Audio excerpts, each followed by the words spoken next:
yesterday, December 7th, 1941, a date which will live in infamy. The United States of America was suddenly and deliberately attacked by naval and air forces of the Empire of Japan. No matter how long it may take us to overcome this premeditated invasion, the American people in their righteous might will win through to absolute victory.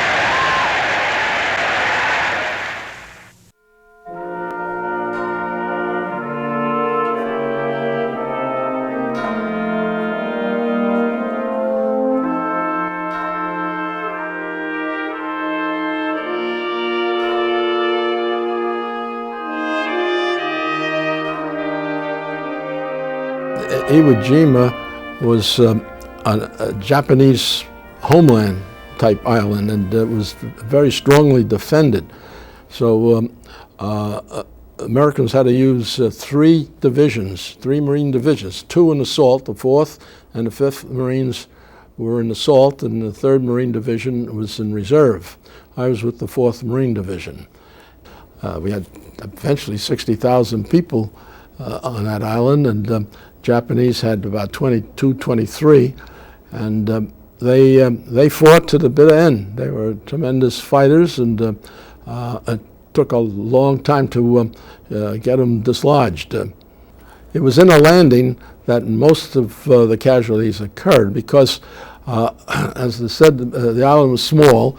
They had gun emplacements surrounding the beach, and Mount Suribachi was overlooking everything, so they had people that could see every movement we were making and could direct fire when necessary for ships or that came close to shore, things like that. My job was as forward observer for naval gunfire. So the plan was that the troops land at each hour, and gunfire is protecting them. There's a blanket of gunfire 400 yards to their front. And as soon as the troops land, then control of that gunfire goes over to the forward observer for naval gunfire, and he takes over from that point in directing any shelling. We were ordered, or instructed, I should say, not to fire rockets within 500 yards of the front line. Well, our commanding officer wanted that fired directly at the base of that cliff, and that was within 100 yards of the front line. And it was a very difficult thing. I had to make sure the ship recognized the target. I even had to, they asked me where I was, and I held my map behind my back so the ship could see where the front line was. And they did a tremendous job. They fired over 100 rockets within a matter of a minute, and the troops, of course, with other factors involved, were able to move out, and we had some casualties, but those happened every time you moved. The worst moment I encountered was actually in a landing. My landing was, actually it was H+1 hour, so I was not the first one on the beach. But when we landed, the landing boat, the bow wouldn't go down. So the coxswain, or boatswain, I'm not sure, tried to keep it perpendicular to the beach so it wouldn't be swamped.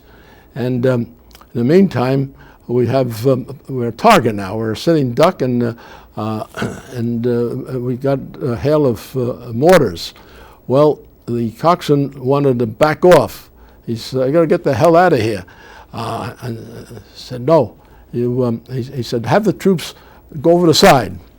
And that's how deep was the water. It was 8 feet. No way. These men will sink like lead. So try once more. Everyone on command, push, and the bow went down. But that's when we got off the boat when the boarders were all around us. When the bow dropped down, we scattered, and I jumped into was a depression that a shell had made, I suppose, and there was the leg of a human leg, no clothing on it at all. At that moment, we knew we had to get out of there because the beachmaster was shouting over a speaker, "Everyone get off the beach as fast as you can." So I had to move forward. So, but now I had lost contact with the guys. I had to, at one point I got up to move out and move forward, and nobody was around to follow me. So I hesitated long enough till my little Navajo Indian fellow, who was my radio man, showed up, and we went inland. Now, as I said, I wasn't committed till the next day. So from that moment on, I remember climbing the cliff, bullets whizzing, lots of noise. A bullet whizzes, and if it's very close, it'll snap. You hear a snap. Mortars, a strong pop. But the big guns, and the Japs had the biggest. They had, it was later found out it was a mortar, but we thought it was some sort of a rocket crudely launched on a wooden platform. But it sounded, we called it a trolley, as it would whiz back overhead and land behind us, maybe a 500-pound shell, and it was, it shook the ground, and you felt it, even if it wasn't very close to you, and it was a thunderous noise.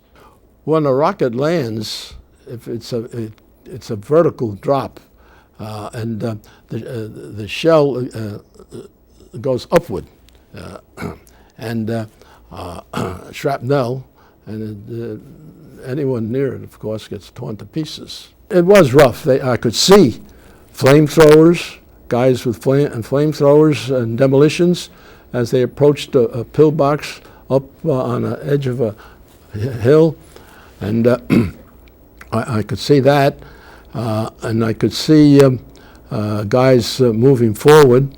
And at nighttime, it was a problem. Our lines had to be coordinated so there were no breaks in the line. Sometimes an outfit would pick up some ground ahead of us and would have to pull back because the adjacent units didn't move up with them or weren't able to. Well, one day, and during the night, 3 Japs with the dynamite attached to their waist penetrated our line, or possibly came through one of the caves. We don't know. And so we had to go on radio silence, because I was firing star shells, and radio silence, and the guys got them with mortars.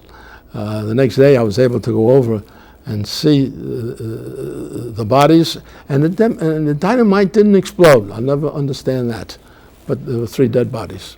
The demolitions people were used in conjunction with flamethrowers, and they had to dig the enemy out of bunkers. They're small bunkers, and you could only see the opening, the slit, and they'd have to creep up the side of the bunker, and with the flamethrower, first demolitions. They throw the demolition, and with the smoke and what have you, the flamethrower guy would move up and blast the opening of the target.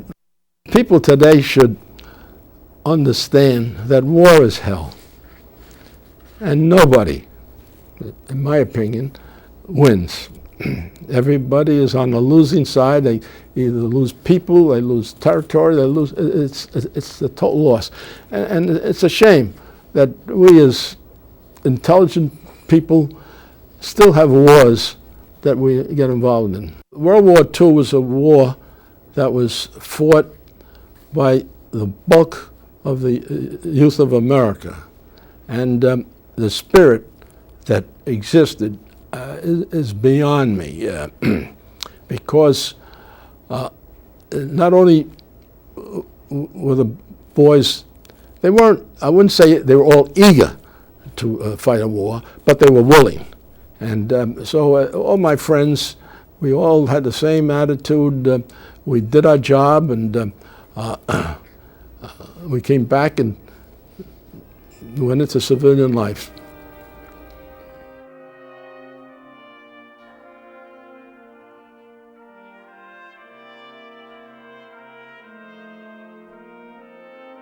Well, before I got to England, we were about 600 miles off England. We were sitting up and expecting the Luftwaffe. And all of a sudden the seas got so rough that a rogue sea smashed the side of the Queen Mary, and she went over on her side. And I was hanging on and looking down, and I was practically almost dead, because you can't have a ship that big laying over. According to my reading the captain's report, it was, if it was laying that way 5 minutes more, she would have been down with 9,000 troops. But another rogue sea fortunately hit the side of the ship, and she started up. When the ship righted itself, there were many injured soldiers down below, because the mess hall, the chairs and tables flew against the walls, and they got injured by the furniture. My buddy and I up in the crow's nest were hanging on to the rail. We reboarded the nest, and we were anchored into our seats and stabilized. Well, the combat started. I had to come down the side of the ship on a rope, and all my men got into a landing craft. And the landing craft was, I told you, on the right side of the British, and the British had the left side going north to the other side of the mountain. We were going to this, we were altered up to the mountain. So that was the middle of Salerno Beach. I hit the beach with my men, and I stumbled over 5 or 6 bodies of American soldiers of the first wave. When I got up higher on the beach, I almost counted 1,000 dead soldiers of American forces. And the shells were roaring in, and the mortars were roaring in on us. And we were just trying to get through the water and go up the beach. And this we landed on just the first sandy cliff, and we dug in, and we started firing away. And all of a sudden, the captain came over to me and he said, "Corporal, the right side of the mountain, there's strafing coming in. You're a man who knows a lot about the flights of planes and the enemy. I want you to take this telephone, put it on your shoulders, walk down the beach to the end where the huge mountain dips into the water. There'll be a huge line of wire, and put it on your back over there, and you're to go up the mountain at least 1 mile or 2, or a half a mile, as far as your body can take you. Of course, you might be hit a sniper, and then you'll be gone. This reel is connected to the British Navy and the American Navy. So I went there and I started up, and I could see a creek, and I didn't want to be seen going up the mountain by enemy. So I put myself in the creek, and I'm a tall person. The water landed up to here, and I stayed below the level of the line of the earth on both sides, and I worked up for about a half a mile. And I found a tree nest where I could hide, and I picked out from there a spot where I could start seeing the entire beach of Salerno, with the British on the way out there on the other side, and it looked like an aircraft pilot looking down on the earth. And I turned the reel of the telephone, and the voice came over and said, Navy Central Committee. Who's calling? And I told him, Corporal Rieff up in the mountain is calling. And I see a Focke-Wulf 190 coming out of the Naples area, and he's heading up toward the sun on the beach line, and he's going higher and higher, and he is disappearing so that you don't see him. Take all your ships who have the artillery and anti-aircraft on it and face there, because he's going to come down. And sure enough, they thanked me. The Focke-Wulf 190 started coming down and strafing the beach where the Americans were. And they were ready. They put up a launch of the 40 millimeter on their ships, and they hit the plane. The plane went over into the British side, turned over on its side, and landed into the ocean. And the pilot disappeared, and the plane disappeared.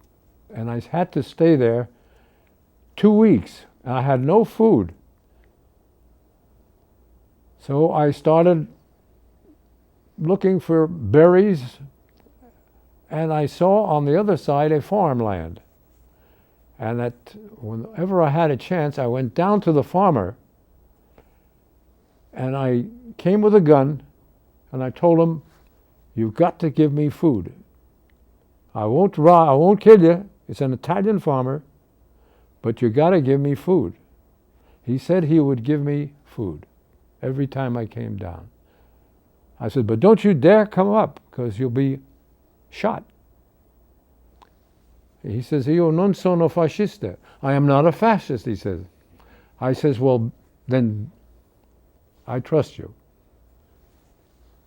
And that's how I stayed there 2 weeks, giving information until the message I got from Central Office of the Navy saying that there's going to be close to 100 C-47s with troops, paratroopers, which we need badly, and they're going to land at 1 o'clock in the morning into the center of that huge horseshoe.